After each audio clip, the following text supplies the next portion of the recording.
Hello दोस्तों, कैसे हैं आप सब लोग। मुझे पूरी उम्मीद है कि आप लोग होंगे खैरियत से। तो गाइस, खबीब नुरमगोमेदोव का थोड़े दिन पहले एक इंटरव्यू आया है जिसके अंदर खबीब कहते हैं कि आप सबको पता ही होगा, खबीब एक लेजेंड फाइटर और अनडिफीटेड फाइटर हैं। वो इस्लाम मखाचिफ के बहुत अच्छे बचपन के दोस्त हैं और उनके ट्रेनिंग पार्टनर भी हैं। और खबीब आपको पता है कि ख़ुद भी एक ऑर्गेनाइजेशन को चलाते हैं जिसका नाम है ईगल एफसी। वहाँ पर वो मैचअप करवाते हैं फाइटर्स के, और उनकी एक अपनी ऑर्गेनाइजेशन है, रिटायरमेंट के बाद उन्होंने स्टार्ट करी थी। तो खबीब ने अभी एक इंटरव्यू के अंदर बोला कि Justin Gaethje versus max Holloway की जो फाइट होने वाली है UFC 300 के अंदर for the BMF title, that fight does not make any sense. उस फाइट का कोई सेंस नहीं बनता और वो बेमकसद फाइट है। खबीब का ये कहना है। खबीब कहते हैं कि जस्टिन गेजी वर्सेस हॉलोवे की फ़ाइट नहीं होनी चाहिए थी UFC 300 के अंदर, क्योंकि जस्टिन गेजी की फ़ाइट इस वक्त होनी चाहिए थी इस्लाम मखाशिफ से, जो कि इस वक्त लाइट वेट चैम्पियन है। अलेक्जेंडर वोल्कानोव्स्की को वो 2 बार हरा चुके हैं, number 1 pound for pound fighter हैं इस वक्त के। तो खबीब कहते हैं कि जस्टिन गेजी की फ़ाइट उनसे होनी चाहिए थी। और उसके थोड़े दिन बाद ही अरमान सारुकियान वर्सेस चार्ल्स ओलिवेरा की फ़ाइट है।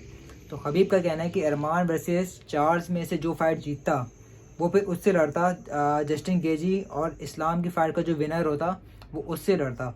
अगर फ़र्ज़ करें कि इस्लाम मखाचिफ हरा देता जस्टिन गेजी को, तो फिर वहाँ से अगर अरमान जीतता या फिर चार्ल्स ओलिवेरा जीतता तो फिर वो इस्लाम को चैलेंज करता टाइटल के लिए। ये खबीब का कहना है कि खबीब को ये बात समझ में नहीं आती कि जस्टिन गेजी और मैक्स हॉलोवे की फ़ाइट क्यों कराई गई है। और एक तरीके से देखा जाए तो वो सही भी बोलते हैं, क्योंकि अगर आप देखें जस्टिन गेजी वाकई टाइटल शॉट डिज़र्व करते हैं, क्योंकि उन्होंने डस्टिन पोरियो को हराया है और बहुत एक मतलब कहते हैं कि बेहतरीन तरीके से हराया है नॉकआउट करके, और BMF टाइटल जीता है। तो BMF टाइटल की कुछ ना कुछ तो अहमियत है। जैसे कि होरे मास्विडल को चैलेंज मिल गया था कमार उस्मान से BMF टाइटल जीतने के बाद, ऐसे जस्टिन गेजी को भी मिलना चाहिए था इस्लाम मखाचिफ से टाइटल शॉट, लेकिन ऐसा हुआ नहीं। मैक्स हॉलोवे की फ़ाइट हो गई है BMF टाइटल के लिए जस्टिन गेजी से, और इस्लाम मखाचिफ की अब हो सकता है कि लियोन एडवर्ड से फाइट हो जाए, वो वेट बढ़ा के ऊपर चढ़े जाएँ। तो एक तरीके से बात ठीक है, खबीब नुरमगोमेदोव की सही बोल रहे हैं वो।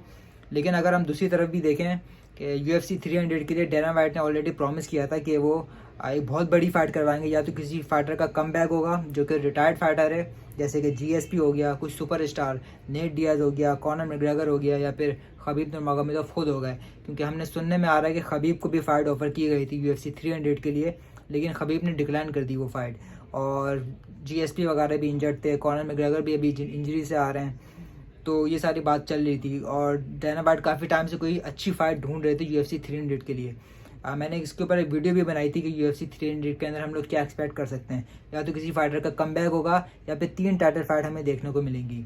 तो इस वक्त डैना वाइट के पास 3 टाइटल फाइट अवेलेबल नहीं थी, तो इसीलिए डैना वाइट ने मेरे ख्याल से BMF टाइटल की फ़ाइट UFC 300 के अंदर डाली है, जिसकी वजह से डैना वाइट को देखना पड़ा कि कौन BMF के लिए कंटेंडर बन सकता है। जस्टिन गेजी तो ऑलरेडी जीत गया था BMF टाइटल, तो हमें देखना पड़ता है कि ओपोनेंट भी कोई ऐसा हो जो BMF डिज़र्व करता हो, जो कि मतलब इतना वॉयलेंट फाइटर हो, जो क्राउड को चीयर अप करता हो, इस तरीके का फाइटर BMF टाइटल के लिए फ़ाइट लड़ता है। तो यही देखते हुए डैना वाइट ने फ़ाइट कराई है Justin Gaethje versus max Holloway की, ताकि UFC 300 के अंदर कुछ जोश आ सके और एक टाइटल फाइट ऐड हो सके। क्योंकि ऑलरेडी अब हम देख रहे हैं कि 3 टाइटल फाइट्स आ चुकी हैं UFC 300 के अंदर। एलेक्स पेरेरा की भी आ गई है, 2 वुमेन फाइटर्स की फ़ाइट है, वेली की फ़ाइट है दूसरी चाइनीज़ फाइटर से, और तीसरी फाइट BMF टाइटल के लिए आ गई है। तो अगर डैना वाइट के पर्सपेक्टिव से देखें तो ये भी ठीक है कि एक टाइटल फाइट ऐड करनी थी UFC 300 के अंदर, इसलिए जस्टिन गेजी वर्सेस हॉलोवे की फ़ाइट कराई गई है, जो कि बहुत मेरे ख्याल से बेहतरीन फाइट UFC 300 की जो बेहतरीन फाइट है इस वक्त वो यही है BMF टाइटल की, Justin Gaethje versus max Holloway, क्योंकि बहुत ज़्यादा स्ट्राइकिंग और स्पेक्टेकुलर फाइट होने वाली है, और हमें देखने को मिलेगा बहुत ज़्यादा इसके अंदर वायलेंस, और बिल्कुल भी बोरिंग फाइट नहीं होगी। तो देखते हैं कि ये फ़ाइट कौन जीतता है। क्योंकि और एक और भी चीज़ ये है कि इस्लाम मखाचिफ की अगर जस्टिन गेजी से फ़ाइट होती, तो मेरा पर्सनल ओपिनियन यही है कि जस्टिन गेजी रेसलर्स के आगे ज़्यादा चल नहीं पाते, वो प्योर एक स्ट्राइकर हैं। तो हो सकता है कि इस्लाम मखाचिफ बहुत इजीली जीत जाते जस्टिन गेजी से, जैसे खबीब नुरमगोमेदोव जीते थे अपने रेसलिंग का यूज़ करते हुए। तो इस पर अगर टफर मैचअप देखा जाए इस्लाम मखाचिफ के लिए तो वो लियोन एडवर्ड होगा, क्योंकि खबीब वो इस्लाम मखाचिफ वेट बढ़ा के ऊपर जा रहे होंगे, तो लियोन एडवर्ड को गिराना और कंट्रोल करना रेसलिंग के ज़रिए बहुत मुश्किल होने वाला है।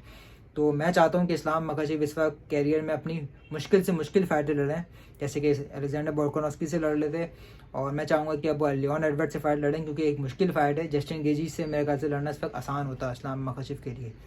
तो दोनों तरफ की बातें ठीक थी, तो मैंने सोचा शेयर करूँ आपके साथ। वीडियो पसंद आए तो लाइक करें, शेयर करें और सब्सक्राइब जरूर करें। Thank you so much.